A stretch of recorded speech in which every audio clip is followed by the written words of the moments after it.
Kanalıma hoş geldiniz. Yaz ayında solan, sararmaya başlayan orkideleri yeniden canlandırmak için bugün sizlere yapabileceğiniz püf noktalardan bahsedeceğim. Özellikle orkidelerinizin birden fazla yaprak ve çiçek çıkarabilmesi için sonbahara girmeden önce yapmamız gereken, dikkat etmemiz gereken bazı bakımlar var. Şu anda elimde gördüğünüz orkide bakın 2 tane keiki çıkardı ve ikisi de çiçek dalından çıkan keikiler. Orkidelerin bu şekilde sağlıklı keikiler, yapraklar çıkarabilmesi için köklerinin muhakkak sağlıklı olması gerekiyor. Aktif, yani bu şekilde yeşil ve canlı olması gerekiyor. Sizlerle şimdi özellikle kış ayına girmeden önce orkidelerinizi yeniden canlandırabilmek için bir sıvı bitki besini hazırlayacağım. Bunun için pirinç kullanacağım.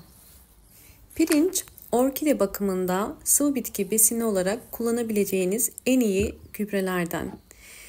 Pirinci kullanırken bugün sizlere aylarca kullanabileceğiniz bir gübre tarifi vereceğim.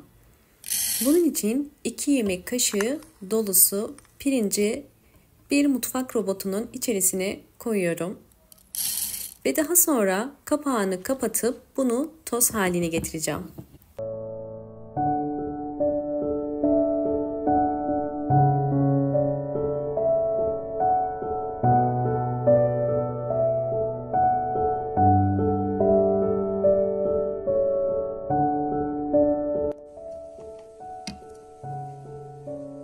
Pirinci toz haline getirdim.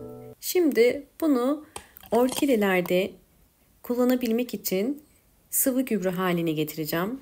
Bunun için 2 yemek kaşığı dolusu pirinç tozu koyuyorum. Sizler evdeki çiçeklerinize göre bunu azaltıp çoğaltabilirsiniz. Üzerine kaynar su koyuyorum. Toplamda 500 mililitre kaynar su koydum. Biraz bu şekilde karıştırıyorum.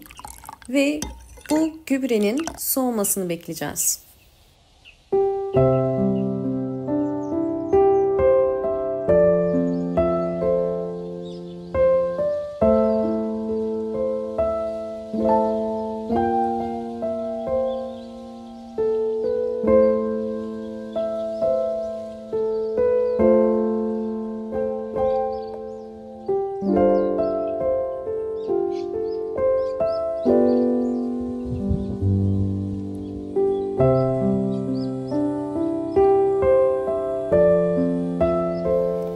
Suyum yeterince soğudu.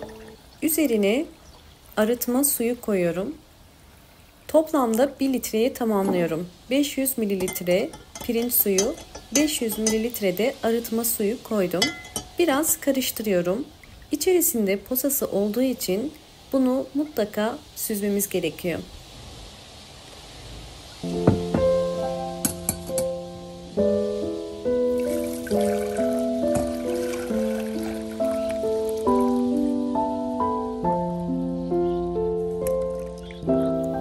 Süzdükten sonra bu şekilde bir posası var ve tekrardan tabağımı yıkayıp aynı tabağın içerisine pirinç suyunu koyuyorum. Kesinlikle posasıyla birlikte vermeyin.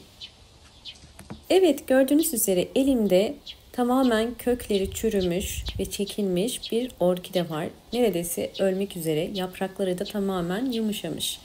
Özellikle bu tarz sıvı bitki besinlerini bu tarz orkidelerde kullanmanızı tavsiye ederim. Yeniden köklerin canlanmasına yardımcı olacaktır. Toplamda ben 8 yemek kaşığı kadar pirinç suyu koydum. Ve bu suyu akşama kadar yavaş yavaş çekecektir. Yine bakın, diğer bir orkide elimde gördüğünüz üzere yine bu orkidede çiçeklerini dökmüş ve artık yavaş yavaş solmaya başlamış. Bu tarz orkidelerde ilk yapmanız gereken solan orkide dalını kesmek ve çürüyen kökleri kesmek.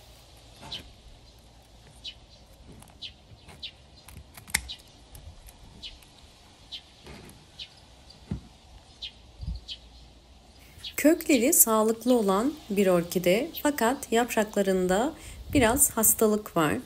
Özellikle bu tarz orkidelerde de kullanabilirsiniz. Yine 8 yemek kaşığı kadar veriyorum. Bu tarz sıvı bitki besinlerini ayda bir kere vermeniz gerekiyor. Ve diğer sıvı bitki besinlerini de dönüşümlü olarak her ay farklı bir gübre olacak şeklinde sıralayabilirsiniz. Bakın altında biriken suyu yavaş yavaş çekecektir. Bu sıvı gübreyi sadece orkide köklerinde değil, bir peçeteyi pirinç suyuna batırıp özellikle solan ve hastalıklı yapraklara da kullanmanızı tavsiye ederim.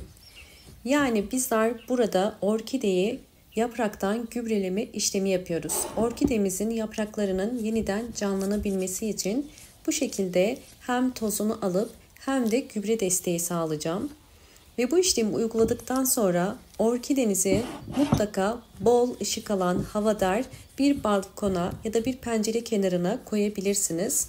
Kurutmanıza gerek yok. Bu gübre üzerinde yavaş yavaş kuruyacaktır. Pirinç suyu içerisinde bol miktarda mineraller, vitaminler olduğu için orkidenin canlanmasına yardımcı olacaktır. Orkidelerimin aylar içerisindeki gelişimlerini sizlerle tekrardan paylaşacağım.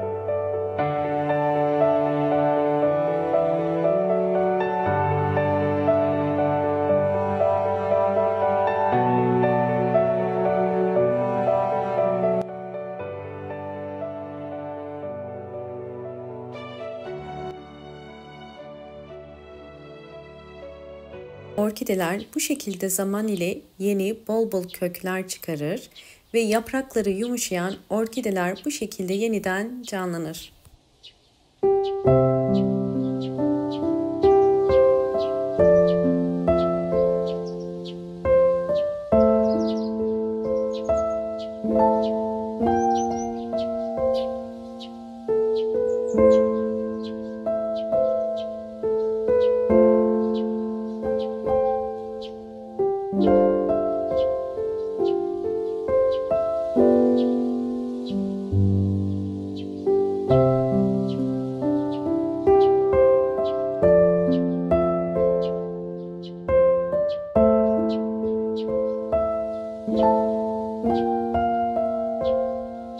Evet, orkidelerimin gelişimlerini sizlerle paylaştım.